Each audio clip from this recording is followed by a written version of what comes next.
স্বাস্থ্য খাতে যেসব বড় দুর্নীতি হয়েছে তার বেশিরভাগ যন্ত্রাংশ এবং অন্যান্য প্রয়োজনীয় হাসপাতাল সামগ্রী কেনায় অনিয়মের সাথে জড়িত।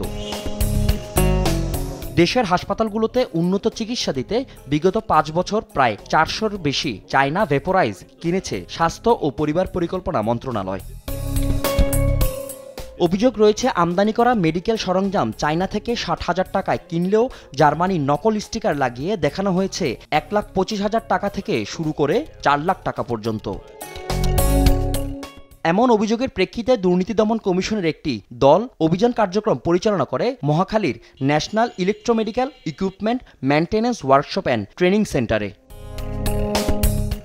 দুদকের কর্মকর্তা সংশ্লিষ্টদের সাথে বেশ কিছুক্ষণ নথি যাচাই বাছাই করেন, তবে সঠিক নথি দেখাতে পারেনি নিউএনটিসির ঊর্ধ্বতন কর্মকর্তা এবং টেকনিশিয়ানরা। এই পর্যায়ে আমাদের টিম আছে, আমার শাখা প্রধান আছে, আমার আরও ম্যানেজার আছে, হাসপাতাল ডাইরেক্টর আছে। আপনি যদি আমাকে বলেন যে সব জায়গায় যেতে, একটা পার্টিকুলার জায়গার কথা বলছেন, আমি বেশ কয়েক জায়গায় সরজমিনে পরিদর্শন করছি, স্পেসিফিক এই জায়গাটা আমি দেখলে বুঝবো আর কি। কিন্তু সারা বাংলাদেশের যে জিনিস আছে, আমাদের তো জনবল আছে, এই জনবলগুলোর টেকনিক্যাল রিপোর্টে এইভাবেই লিখে যে চুক্তি মোতাবেক কার্য সম্পাদন হয়েছে।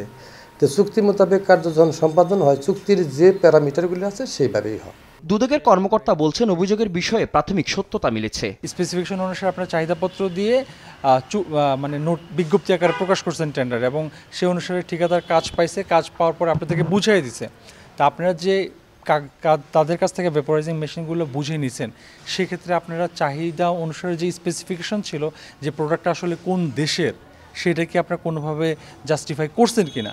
তো এখন পর্যন্ত কেউ সদুত্তর দিতে পারে না যে, বা বোল্ডলি বলতে পারে না যে হ্যাঁ আমরা কান্ট্রি অফ অরিজিন মিলাই দেখছি যে হ্যাঁ আসলে এটা জার্মান প্রোডাক্ট বা ইউকে প্রোডাক্ট। তার বলছে হ্যাঁ আমরা দেখছি প্রোডাক্ট চলে এটা ওইটা, কিন্তু জার্মান প্রোডাক্ট যেটা চাইছি ওইটাই আমি পাইছি কিনা সে ধরনের কোনো সদুত্তরও কেউ দিতে পারে না, এবং হচ্ছে আপনার তারা কোনো ডকুমেন্টসও দেখাইতে পারে না। এই ধরনের কোনো সার্ভে রিপোর্টও তারা আমাদেরকে বলছে আছে, কিন্তু কোথায় আছে এখনও তারা আমাদের দিতে পারে না। এসব যন্ত্রপাতি আমদানিতে অর্থ আত্মসাৎ বা আর্থিক অনিয়ম হয়েছে কিনা তাও খতিয়ে দেখা হবে বলে জানান এই কর্মকর্তা। ফজলে আদিত্য, দেশ টিভি, ঢাকা।